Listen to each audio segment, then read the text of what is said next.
Ó jẹ́ ayọ̀ mi láti wà lórí ètò yìí ní àkókò yìí. A dúpẹ́ lọ́wọ́ Ọlọ́run fún oore ọ̀fẹ́ tí ó fún àtèmi àti yín láti lè máa ṣe ètò oore ọ̀fẹ́ fún ìyípadà yìí àti láti lè máa fi ọ̀rọ̀ Ọlọ́run bá ara wa sọ̀rọ̀. Ní ìjẹ́jọ́ a bẹ̀rẹ̀ sí sọ̀rọ̀ lórí pé tẹ́nìyàn bá ti ní ìgbàlà lẹ́ẹ̀kan, ó ti ní títí láéláé. Ìgbàlà kì í sọnù. Ọ̀rọ̀ Ọlọ́run ló wí bẹ́ẹ̀. A fi hàn ra wa ní ìjẹ́jọ́ yẹn pé Dáfídì kò sọ ìgbàlà nù, ayọ̀ ìgbàlà ló sọnù nígbà tó dẹ́ṣẹ̀. A sì tún fi hàn ara wa pé Ọlọ́run wa ìdánilójú ló máa ń fún ni. Ọlọ́run wa ìrètí ló máa ń fún ni. Ẹni tó bá sì ti ní Jésù Kristi, ó rí ìdáríjì, ó rí ìbálàjà pẹ̀lú Ọlọ́run, ó rí ìdáláre, ó sì ti ṣe di ẹni ìtẹ́wọ́gbà níwájú Ọlọ́run. Mo wá parí ẹ̀ ní ìjẹ́jọ́ yẹn wípé Jésù ní tóun bá ti fún wa ní omi ìyè lẹ́ẹ̀kan, wípé àwa a ò ní ṣe kí ni o, a kò ní láéláé pòǹgbẹ mọ́.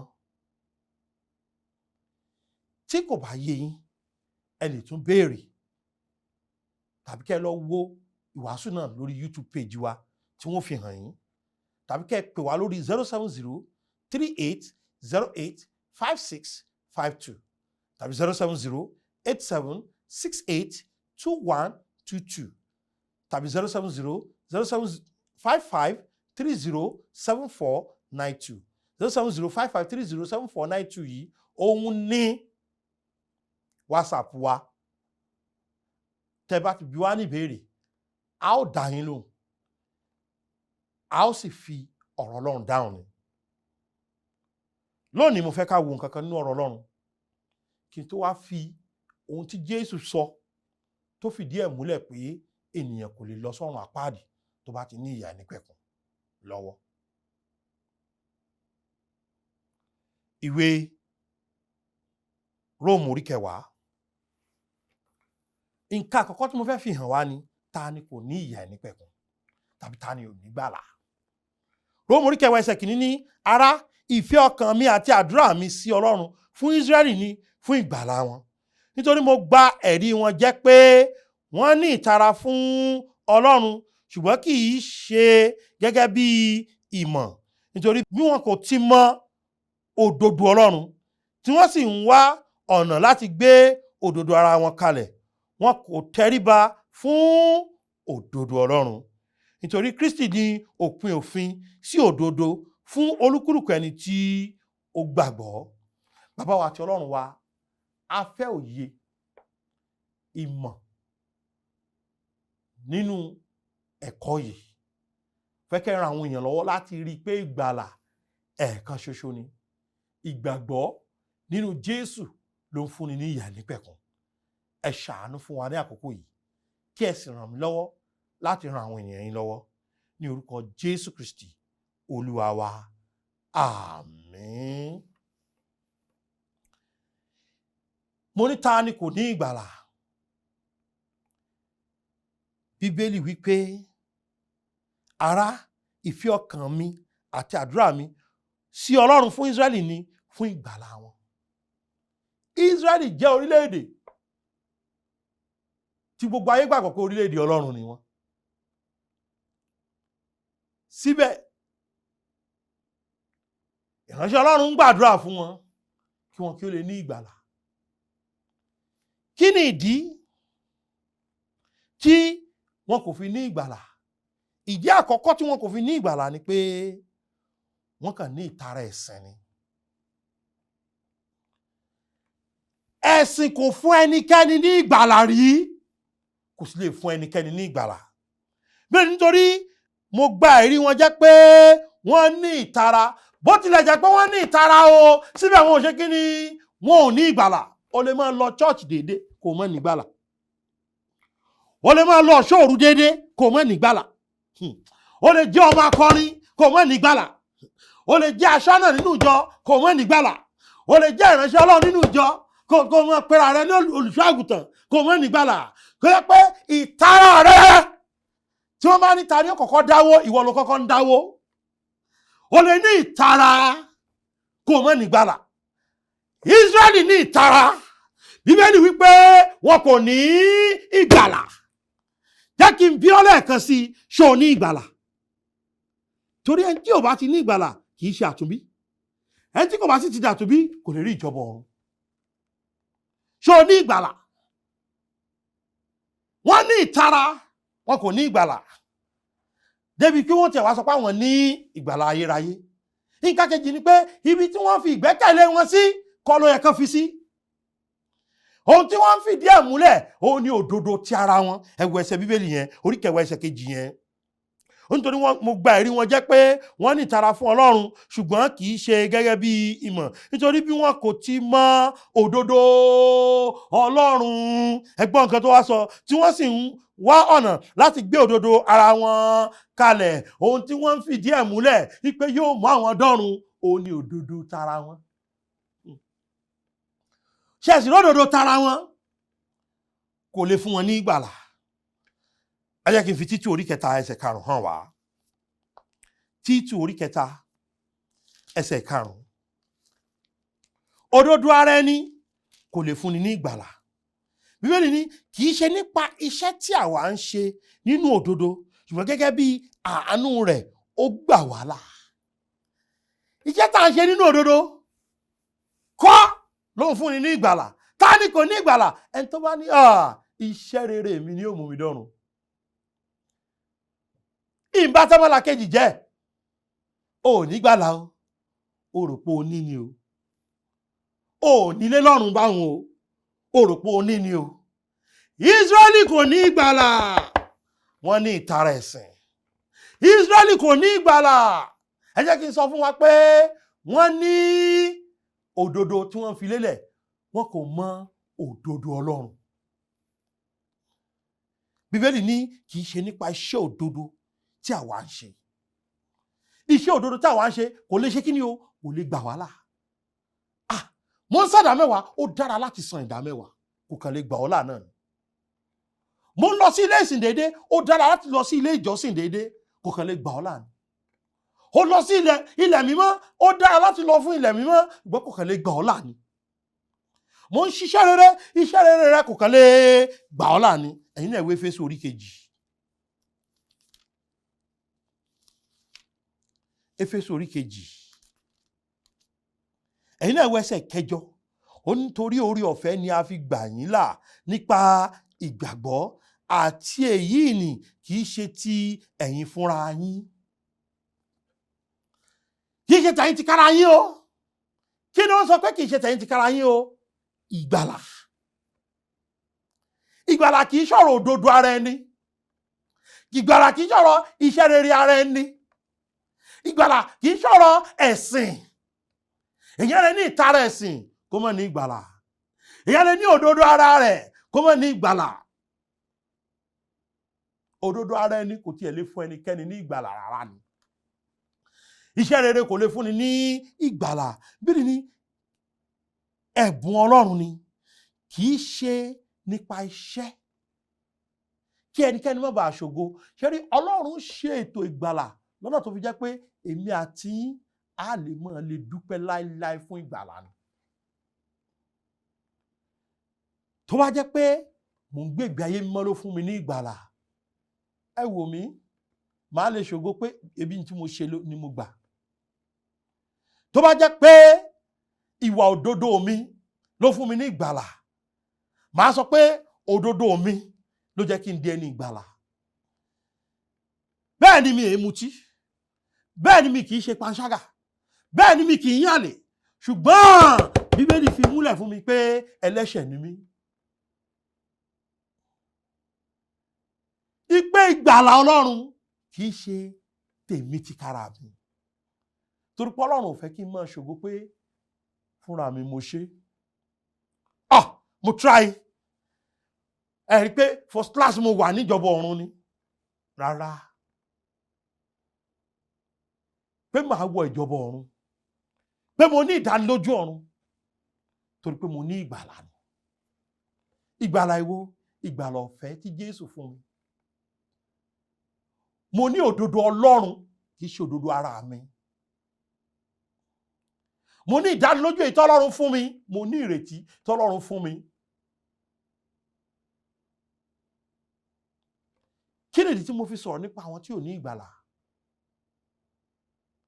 Torí pé tí n bá kọ́ ọ pé ìgbàlà kì í sọnù, mo gbọ́dọ̀ kọ́kọ́ kọ́ ọ pé o nílò kò ní ìgbàlà. Kí ni Jésù sọ nípa ìgbàlà? Jòhánù orí 5.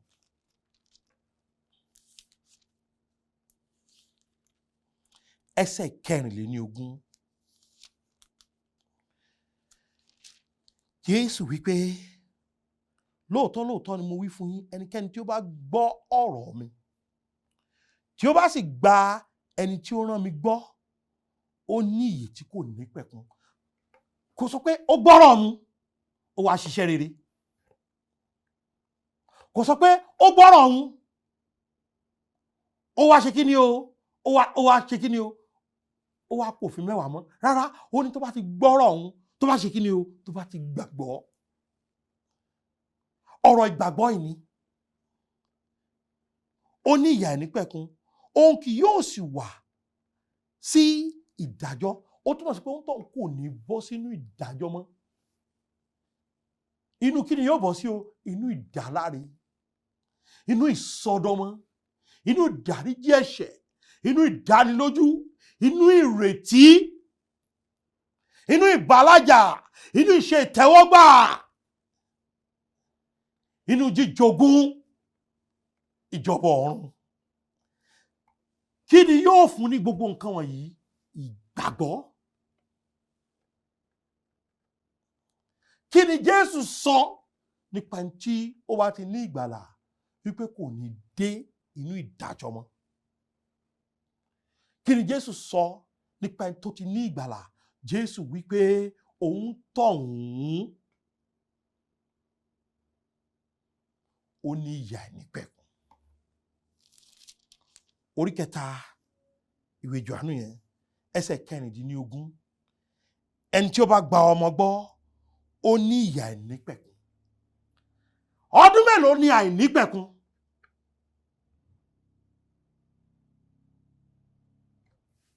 Ọdún mélòó? Ṣé pé kò lópin lóòótọ́? Ẹ̀yin náà sì mọ̀ pé kò lópin. Kí ló wá sọ di ìyè tó ní ìpẹ̀kun? Kò sí ní tó lè sọ́dà. Wo Jòhánù orí 6.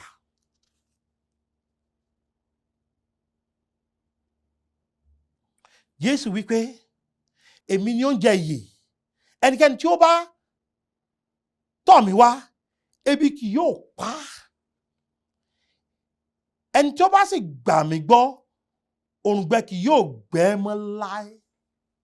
Mo ń sọ fún wa lọ́sẹ̀ tó kọjá pé Jésù ní téèyàn bá ti mu omi ìyè lẹ́ẹ̀kan, ipò òǹgbẹ ò ní gbẹ mọ́. Téèyàn bá tún ti jẹ oúnjẹ ìyè, tó túmọ̀ sí pé téèyàn bá ti gba Jésù sínú ayé rẹ̀ gẹ́gẹ́ bí olùgbàlà. Kí ni Jésù wí pé kò ní ṣẹlẹ̀ sí o? Ebi kì yóò pa á. Títọ̀ Jésù wà nínú ẹsẹ̀ yìí túmọ̀ sí pé mo fi ìgbàgbọ́ mi pé ikú, sísí àtàjíǹde rẹ̀ san gbèsè ẹ̀ṣẹ̀ mi.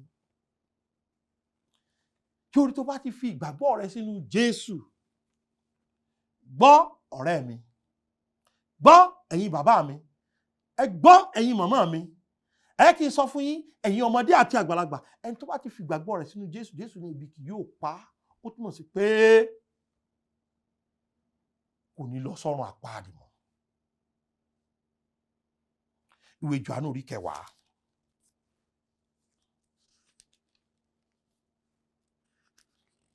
Jòhánù orí 10. Torí ọ̀pọ̀lọpọ̀ ni èyí tí Pọ́ọ̀lù sọ òun ni wọ́n ń kà.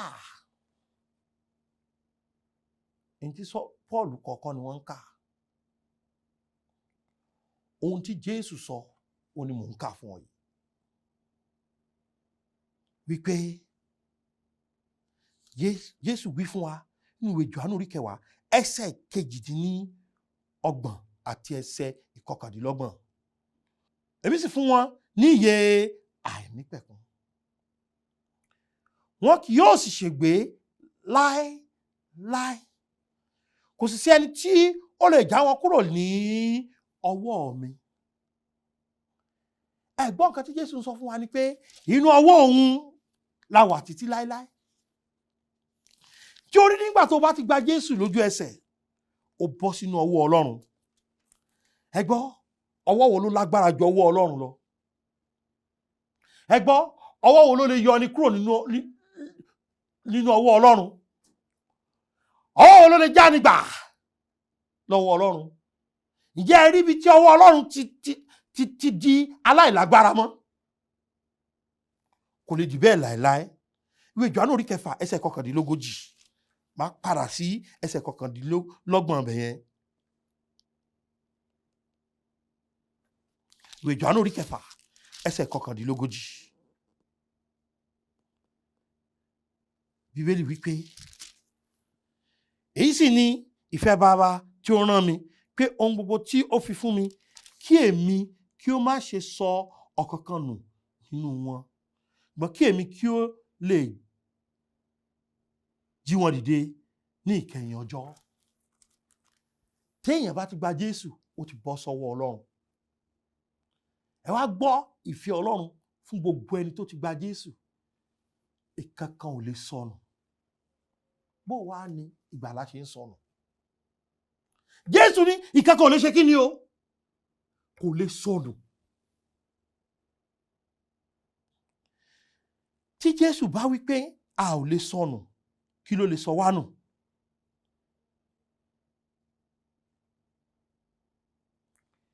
Tí Jésù bá wí pé ohunkóhun ò lè já wa gbà, kí ló lè já wa gbà?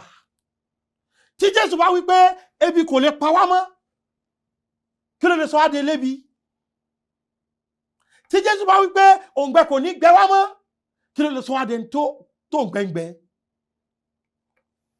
Ó má jẹ́ kéèyàn máa sọ sí ọ lórí. Máa ka Bíbélì. Tí Jésù bá wí pé àìnípẹ̀kun ni ìyè tó ń fún wa, kí ló lè sọ di èyí tó nípẹ̀kun?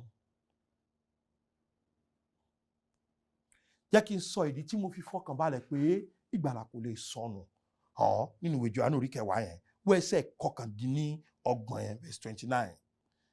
Bàbá mi, ẹni tí ó fi wọ́n fún mi, pọ̀ ju gbogbo wọn lọ. Ta ló pọ̀ tó Ọlọ́run? Ta ló lágbára ju Ọlọ́run lọ? Mo máa ń sọ fáwọn ènìyàn pé tó o bá ti ní ìyè àìnípẹ̀kun, Ẹ̀mí Mímọ́ yóò mú ọ, yóò fi ọ sínú ọwọ́ Kristi.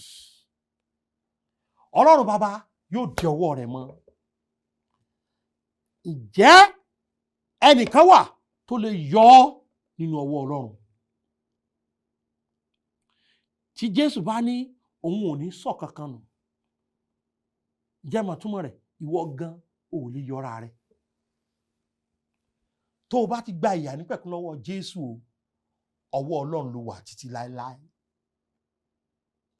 Èṣù kò lè ṣí, ayé kò lè ṣí ọ wò, ẹ̀ṣẹ̀ kò lè ṣí ọ wò, ayé kò lè já ọ gbà, ẹ̀ṣẹ̀ kò lè já ọ gbà, èṣù kò lè já ọ gbà, ìwọ gan ò lè jára rẹ gbà. Torí ìfẹ́ Ọlọ́run ni pé ò ní yọ sọnù. Ta ló sọ bẹ́ẹ̀? Jésù. Ta ló sọ bẹ́ẹ̀ o? Jésù. Ẹgbọ́n nǹkan tí Jésù lóun ṣe ni wípé Ẹ̀mí Mímọ́ ó ṣèdìdí wa títí di ọjọ́ àjíǹde. Ìjọ́ wo làjọ́ àjíǹde? Ọjọ́ ìgbàsókè. Èdìdí fìdí ẹ̀ múlẹ̀ pé ojúlówó ọmọ Ọlọ́run ni wá. Èdìdí ó fìdí ẹ̀ múlẹ̀ pé ẹni tí a pamọ́ títí di ọjọ́ àjíǹde ni wá. Níbo la pa wá mọ́ sí? Inú ọwọ́ Ọlọ́run Olódùmarè. Bíbélì wípé kò sí ẹnìkan tó lè já wa gbà kúrò nínú ọwọ́ Ọlọ́run. Èmi máa fira mi lọ́kàn balẹ̀ ni wípé mo wà nínú ọwọ́ Kristi, mi ò ṣe jágbà. òun ni mo fi sọ fún wa níjẹjọ pé Ọlọ́run wa ń fún wa ní ìrètí, Ọlọ́run wa ń fún wa ní ìdánilójú. Ọlọ́run wa yìí téèyàn bá ti ní Jésù, àrí ìdáríjì gbà, àrí ìbálàjà gbà, àrí ìsọdọmọ gbà, àrí ìdáláre gbà, àrí ìṣe ìtẹ́wọ́gbà gbà. Jésù ní tóun bá sì ti fún wa lómi ìyè mu, a ò ní láéláé pòǹgbẹ mọ́. Tó bá fún wa ní oúnjẹ ìyè tí ṣe ara rẹ̀ jẹ, ó ní ebi kò tún pa wá mọ́ láéláé. Ó sọ pé òun fún wa ní ìyè àìnípẹ̀kun, ó lá ò ní ṣègbé mọ́ láéláé. Ẹ̀mẹ́ni tó ṣègbé ni ẹni tó bá ti lọ ọ̀run àpáàdì ló ṣègbé. Ṣùgbọ́n ẹni tó bá ti ní Jésù kò lè ṣègbé mọ́ láéláé. Ṣùgbọ́n dádì sọ báyìí, èmi ò mọ̀ tí dádì sọ o, tí Bíbélì sọ lèmi kà fún ọ. Pé ìfẹ́ bàbá ni pé ọ̀kánkán nínú wa ò ní sọnù. Inú ọwọ́ Ọlọ́run la wà títí láéláé. Ìyìn tí dádì bá fẹ́ sọ kí wọ́n máa sọ o. Ìyìn tí wòlíì bá fẹ́ sọ kó sọ o. Ṣùgbọ́n ọ̀rọ̀ Ọlọ́run ó yè ó sì lágbára. Kò sì lè yí padà láéláé. Gba Jésù tòótọ́ gbọ́. Jésù èyí tó ń fúnni ní ìyè àìnípẹ̀kun.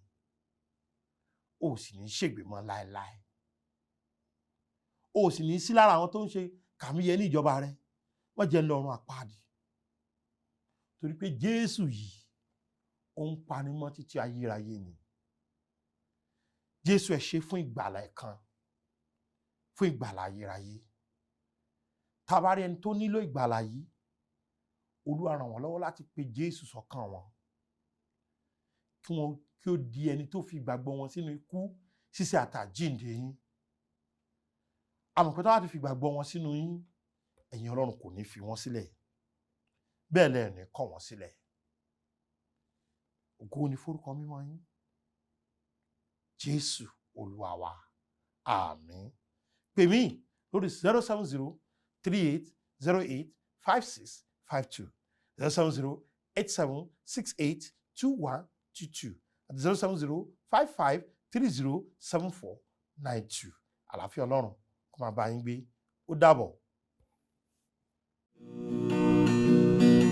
Oore ọ̀fẹ́ ṣá